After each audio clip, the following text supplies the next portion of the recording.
আগামীকাল বলিভিয়ার বিপক্ষে শক্তিশালী একাদশ নিয়ে মাঠে নামবে ব্রাজিল। একাদশে ফিরবেন রিচার্লিসন, ডিফেন্সে ভরসা হচ্ছেন নতুন দুইজন।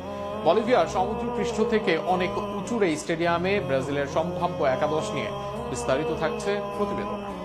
বিশ্বকাপ বাছাই পর্বে আগামীকাল বুধবার ভোরে বলিভিয়ার মুখোমুখি হবে ব্রাজিল দল।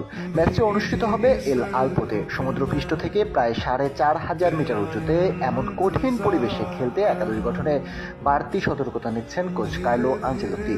যদিও এখনো চূড়ান্ত দল ঘোষণা হয়নি, তবে অনুশীলনের ভিত্তিতে একাদশের একটি সম্ভাব্য রূপরেখা পাওয়া গেছে, যেখানে 4-3-3-1 ফরমেশনে আক্রমণে ফিরতে পারেন রিচার্লিসন, যিনি সামনে মূল স্ট্রাইকার হিসেবে খেলবেন, আর ডান পাশে রাফিনিয়া এবং বাম পাশে গ্যাব্রিয়েল মার্টিনেল্লিকে দেখা যেতে পারে। তার আক্রমণের চমক হতে পারেন তরুণ এস্তাভিও, যিনি গতি ও ড্রিবলিং দক্ষতায় প্রতিপক্ষের জন্য হুমকি হয়ে উঠতে পারেন। মধ্যমাঠে বড় অনুপস্থিতি ক্যাসেমিরো নিষেধাজ্ঞার